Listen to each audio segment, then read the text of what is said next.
Tapos, the views are currently still rising, no? So, note lang kayo. Sige, next. So now we also were able to map out our audiences. Age group, I think the key takeaway dito sa slide na to is we are able to hit yung 18 to 24 years old. So ibig sabihin, organic pa lang tayo, wala pa tayong binabayaran na advertisement, wala pang kahit anong bonggang marketing, tinatamaan natin yung age brackets na yan. At the same time, sa ibang bansa, meron din nanonood sa atin. Although small percentage pa lang siya ng kabuuang audience, meron. Yun ang importante. Cities naman, obviously, dahil ang Sharks Arena is located in Quezon City, most of our viewers sa social media is in Quezon City. But again, tingnan nyo, sa buong Pilipinas, meron pa sa ibang cities abroad, may mga nanonood sa atin. Okay. So ano ba itong ecosystem o network o system na binubuo ni SBA? Tatlo yan. There are three key components. One is the SBA main league. Ito yung season 1 at season 2 natin. Second, ito yung ini-introduce ko tonight. It is what we call yung SBA Next. So this is a minor league under SBA that will supplement our team owners and the players. Marami kasing nagtatanong dyan, na professional players o mga naglalaro lang dyan sa labas, paano ba makasali sa SBA? Paano ba maging professional player? No? Hindi tayo katulad ng basketball na may career path na sinusundan yung mga tao. Sa bilyar, hindi pa ito buo. So, iyan ang SBA Next. No? Lastly, ito yung SBA Official Hubs. So, ito yung mga bilyaran na nandyan, na watak-watak. Gusto ko sanang mayakapin itong mga bilyaran na to, isama sa ecosystem ng SBA para merong additional income yung mga bilyaran natin. No? When we negotiate with sponsors or suppliers, kasama ang mga bilyaran sa negotiations natin. No? Next. So yan, SBA Main League. So the SBA Main League, briefly lang, napaulit-ulit ko lang pinaliwanag ito. Ito yung parang PBA ng sport natin. Ito yung professional. So first in the world at only billiard league tayo na licensed by GAF in the Philippines. Next. Next. So stable owners. Meron na tayong stable owners na naka-lock in. Pag sinabing stable owners, kahambing nila yung team owners natin. The only difference is the format of SBA Next is a little bit different. It is an individual sport that they climb rankings, no? So although the players belong in stables, they have their own teams or stables, they compete individually. So para siyang Formula 1 na pwedeng Team Ferrari, di ba? Pero pag nagkarera sila, isa lang ang first place, isa lang ang second place, isa lang ang third. So similar concept siya nun. Next. So the SBA Next, ito yung highlight of tonight, one of the highlights of tonight. The SBA Next is what we will launch tonight. So today marks the start of the country tour. No? So the country tour, iikot kami sa buong Pilipinas, onboarding pool halls, and talking to billiard fans who are passionate in the sport. So stable owners are people who are already managing players. No, nagmamanage ng players sa money game, nagmamanage ng players papuntang abroad. So kung may kilala kayo, let me know. Baka matulungan nila tayo, vice versa, matulungan natin sila. Next. So ito, SBA Hub. So ano bang meron para sa mga bilyaran dyan? I think it is very important. This is the most important part of the night. Kasi alam ko, marami na nagbukas na bilyaran all over Philippines. Pero may mga iilan na nagsasara.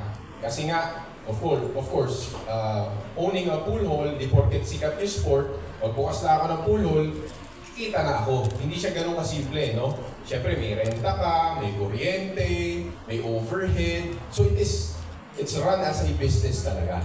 So ano bang maitutulong ni SBA, no?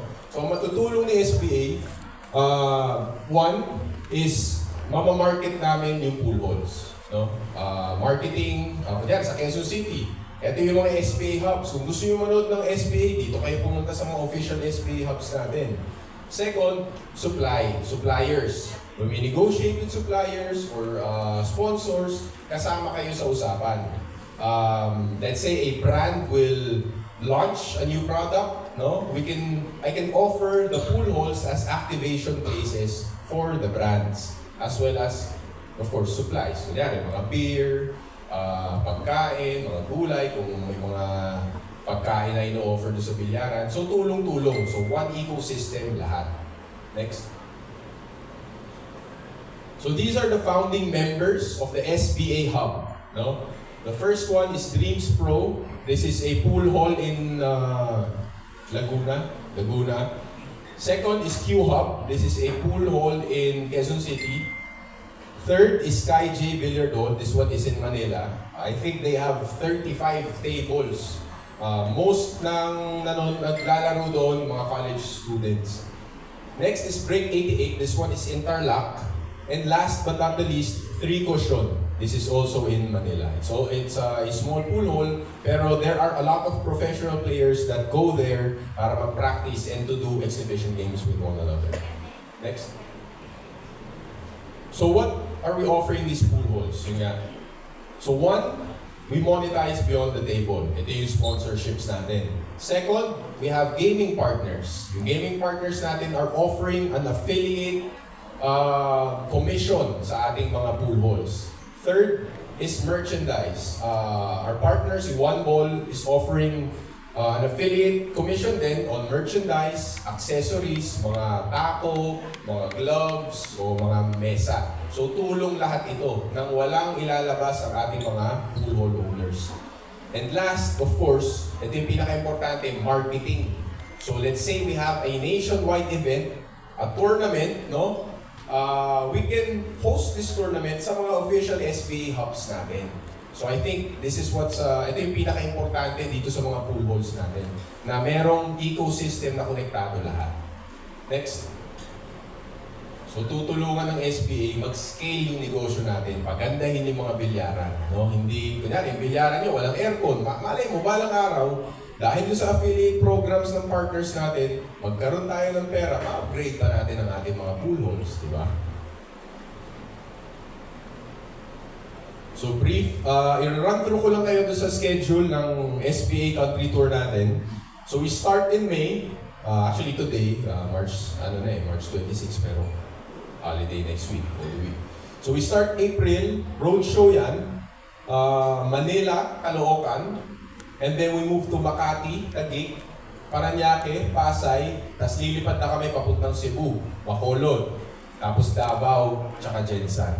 Okay? So ayan, meron tayong rough schedule ng country tour para sa mga wala rito at nanonood dyan sa mga lugar na yan. Abangan nyo kami, pupunta kami dyan, kayo naman ang susunod na i-onboard namin as SBA hubs.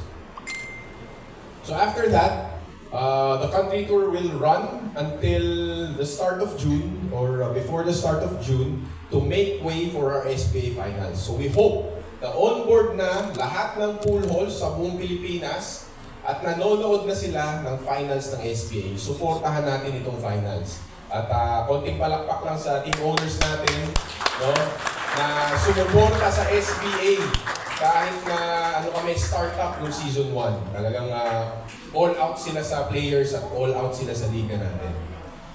Next, of course, magkakaroon lang ng konting break after June.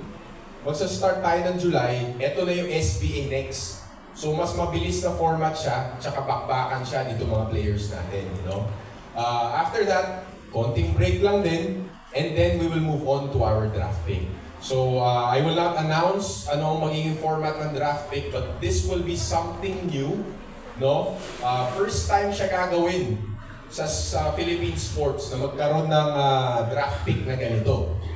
At lastly, of course, Season 3 ng SBA. So magaganap siya this year. Okay?